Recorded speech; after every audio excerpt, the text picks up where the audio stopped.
It's a privilege to be with all of you tonight. I can't overemphasize how important scouting is in turning boys into men. The things you are taught here will be of great benefit to you throughout your lives, and I hope you'll take them very seriously. I thought the finest thing we could do tonight is bring a man to talk with you and visit with you who has lived the Scout motto. He has been prepared. He is prepared. He does his duty to God and his country. As an Air Force fighter pilot, he risked his life again and again and again so that you and I would have freedom in this country. He's everything you might hope you would be when you grow up to be a man. I've known him for many years. He started out in Oklahoma, worked as a cowboy, and in World War II, he went into the Air Force, or the Army Air Corps at that time, and became a fighter pilot. He was flying the P-38. You remember the P-38 had twin fuselages. Then, in Korea, he was one of our top aces.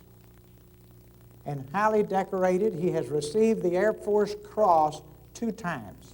Here is a man who never bent, never broke. He has lived the words of Churchill's shortest speech. And Churchill's shortest speech was never give in, never give in, never, never, never. It is my honor to introduce General Robinson Risner. Thank you very much.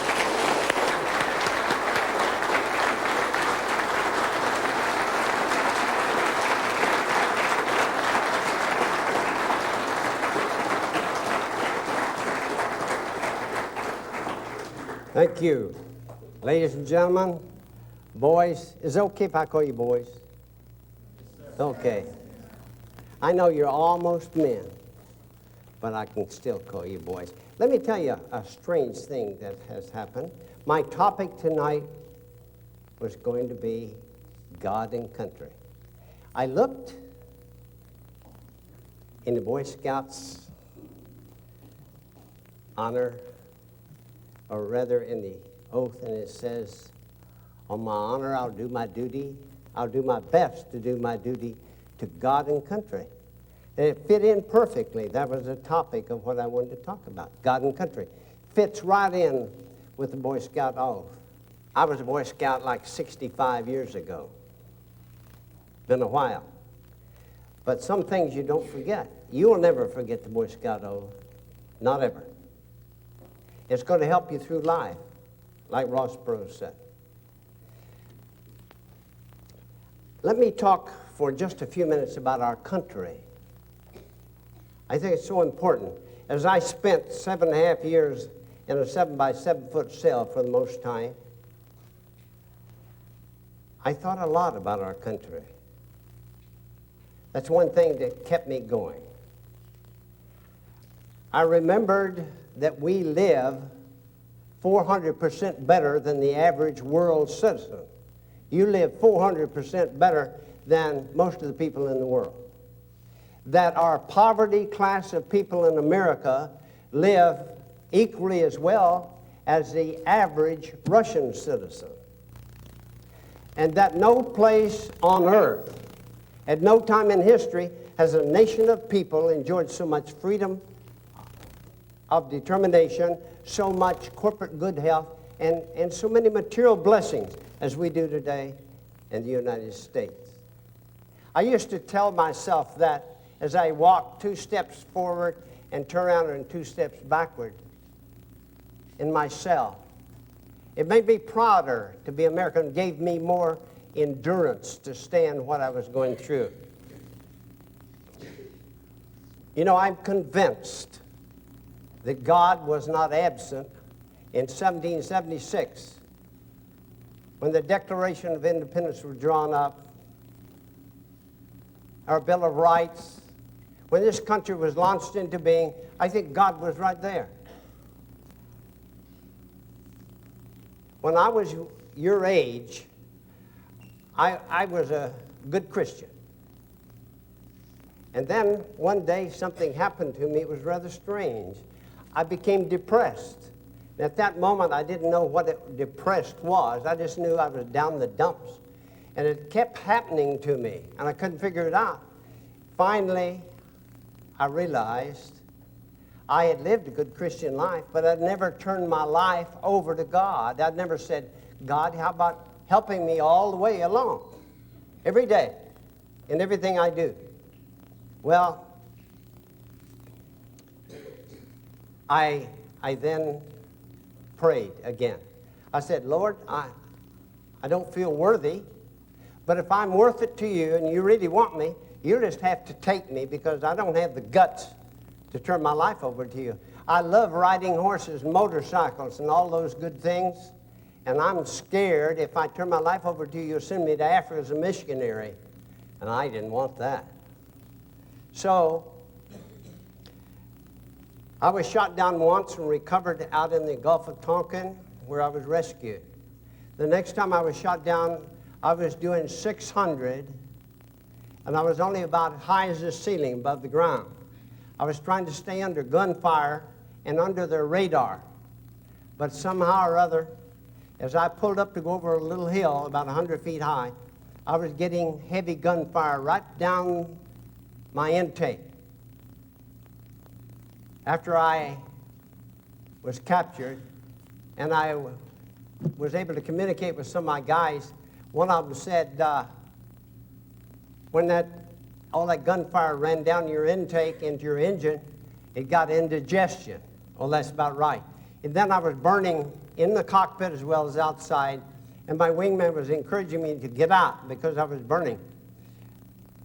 And when my controls burned in two and the airplane pitched over, and I was pinned against my shoulder harness, I ejected the canopy and hit the ejection button and punched me out. I was going so fast, I was still doing about 500, and I looked up to see if my canopy, my parachute, was still intact or if it blew some of the panels out of it. It was at that moment I remembered what I had said to the Lord. I'd said, Lord, if you really want me, if you really want me to serve you all the time, you're going to have to take me. Well, for 7.5 years, I was in a prisoner of war camp under harsh conditions. I never once said, what am I doing here? I knew what I was doing there. As I mentioned a while ago, in the Scout Law, the last few words says, brave. This is what you want to be. This is what you're going to try to be. And this is what you can be. Brave, clean, and reverent. The same thing as God and country. And you're going to do your best to do your duty to God and your country. Well, that's what we were trying to do, and that's what we continued to try to do. So remember, I said that Scout oath and the Scout Law, those are going to take you over some hard paths, but it's going to get you through. You can be a success. When I was first captured, about shortly after that, they then put me at a place that we named the zoo because they treated us like animals. We were inside of a dark room some days at a time without ever letting us out in the sunshine. It was like keeping an animal cooped up. I had made contact with another prisoner, and he was a friend of mine that I had flown with. Our cement floor had a vent that the air came under the wall and up through the floor. Through a fault in the cement floor, he was 45 feet away, but I could talk to him through the vent. We had to whisper so the guards wouldn't catch us. If they caught us, they tortured us. And in talking to him, I asked him to spread the word through the camp. We had to do it by covert communications, the tap code. I asked him to ask all the men to pray for something to sleep on. We're sleeping on broken cement. I asked him for a light because we're living in darkness. And we're going to pray for these things. We're also going to pray for outside exercise time. And then last I said, and pray for a broom, because the dust was this deep in every cell, and some of us had to sleep sitting up because we couldn't breathe laying down. I remember this man when I whispered to him and asked him to have everybody in camp to pray for those items, and I said, and pray for a broom. He was a Catholic, but he hadn't been to Mass in many years. And when he went to Mass, they were doing all the service in Latin. So when I asked him to spread the word to pray for a broom, he signaled back and said, how do you pray for broom in Latin? Well, he sent the word out anyway, and within a week, boys, now I promise I will give you only the true facts. Within a week, we had all of the 4 things that we had prayed for. You can understand why God and country became so closely, tightly intermingled in our minds while we were prisoners of war. Everyone that was shot down over there and became a prisoner of war had what was called the low time. That was when they were lowest. They felt the lowest. They realized they'd lost everything they ever had. They took my watch, my wedding ring. They even took my identity. They called me Za, which I didn't understand. It was a Vietnamese name. It meant black or tough. And when I finally learned what it meant, I didn't mind. But they took everything from me.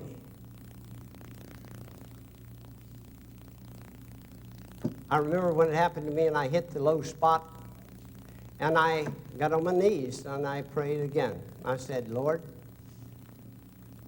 help me through this. Take it from me and so I can live, because I can't endure this. I can't go through life like this. That morning, about 2 or 3 o'clock in the morning, which I usually did, when I woke up, I would go over and lay with my head down in this vent, the air vent that came under the wall and up through the floor. That was as close as I could get to the outside where I once had been free. I'd always taken for granted that I wouldn't always be free. And here I was now. It was like they had put my eyes out. I couldn't see because I couldn't see outside. I would go over there and lay down with my head in the vent, and I would have my morning devotion. One morning, the morning following, when I'd prayed to God to help me with my depression, when I lay down, I saw a glint of light on the inside wall of the vent. And by pressing my face closely against the wall, the brick and cement wall that was 2 feet thick, I saw a tiny pinhole.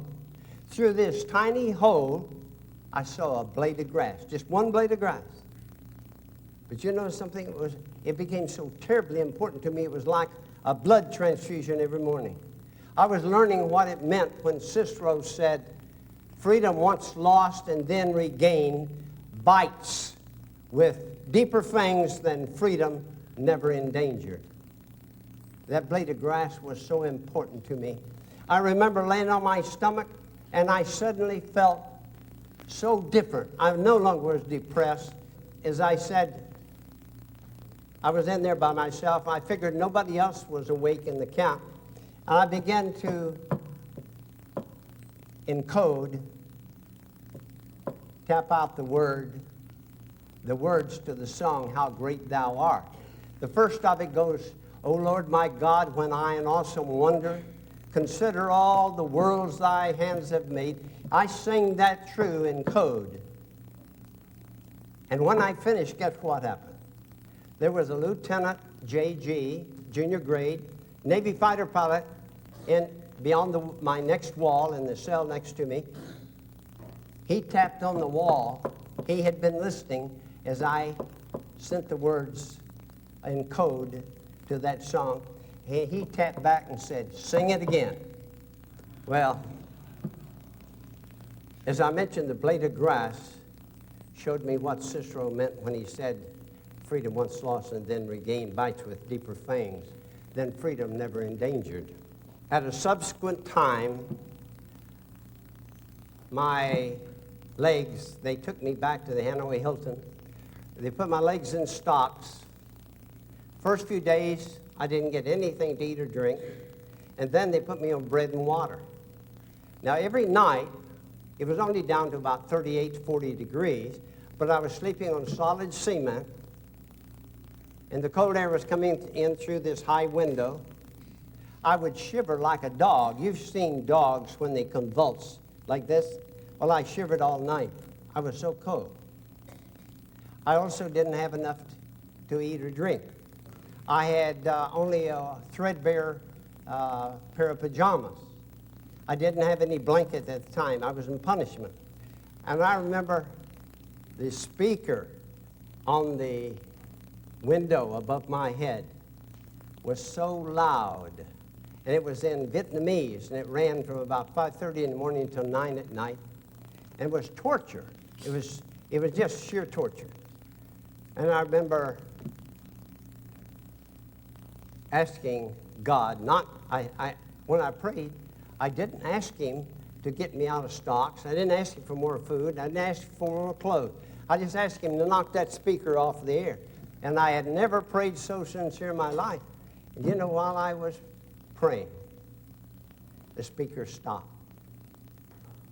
And for the 31 days that I was in that cell, the guards couldn't get that speaker to work again. It never came back on. There was another time when they had tried to make me meet some foreign dignitaries and lie for them, tell lies for the Vietnamese. Well, I didn't prove up for them. As a result, they put me in torture, and they put my legs in stocks. They twisted my hands and my arms, and then they pressed manacles into my flesh. Well, by the end of 10 days, I wasn't able to lay down. So after 10 days, and I've been living in my own body waste, I couldn't get off, they wouldn't let me off the bunk. My right arm was swollen so bad, my fingers were like big black wieners. I had blood poisoning, big red streaks running up my arm. And then on the morning of the 10th day, I remember I fell backwards, and I fell on my right handcuff, and I closed it one more notch, and I couldn't take it anymore. And I said, Lord, I've had it now. I need your help. Well, I wasn't exactly rational by that time, but I turned sideways and hooked my right handcuff on the sharp edge of the cement bunk, and when I jerked, it came off. And then as I had been forced to live in my own body waste, as I mentioned, but I was bursting inside. I needed to get off the bunk to relieve myself. But my legs were locked with a big 4-inch rusty padlock. And I remember saying to God, God, just one more lock. I bumped it with my hand. I couldn't close my fingers, but I bumped it. When I did, the lock fell off. I was able to get off the bunk and do what was necessary. But you know, I was learning that faith in God, and it's mentioned in the Scott Code where it says brave, clean, and reverent. I was learning how important that was. That was my means of survival. God and country is what got me through. I lived that 7.5 years. I lived 4 years in solitary confinement where I had nobody to talk to. But I learned how important it was to be proud of your country, proud of what it stood for, to be proud of my faith in God, because both those things, God and country, is what got me through. I would like to share with you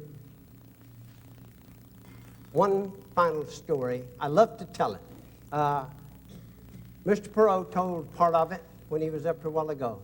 It was about the Star-Spangled Banner. When they took 3 of us outside, we were having church service.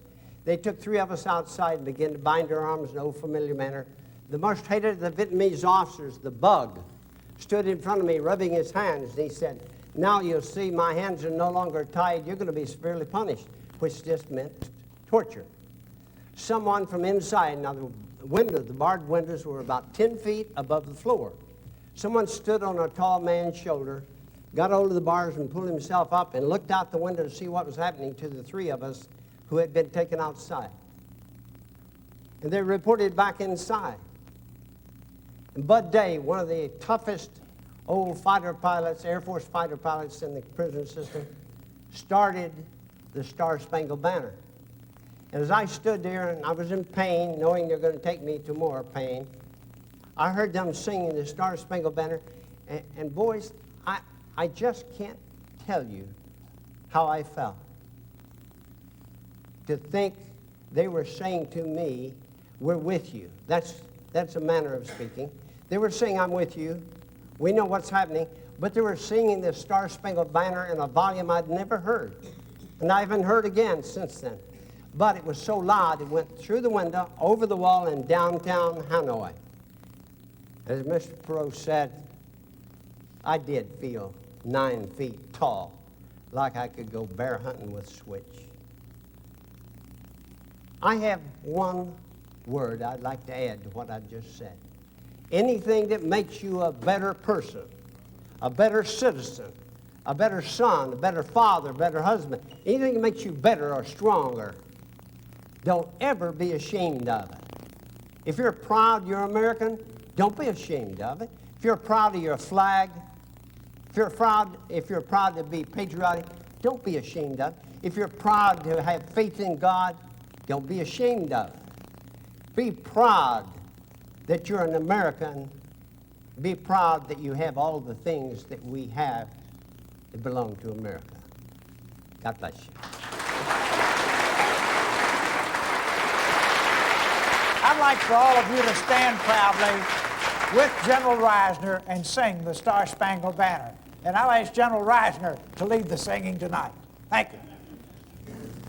Oh, say, can you see by the dawn's early light what so proudly we hailed at the twilight's last gleaming, whose broad stripes and bright stars through the perilous flight o'er the ramparts we watched were so gallantly streaming, and the rocket's red glare, the bomb bursting in air, gave proof through the night that our flag was still there.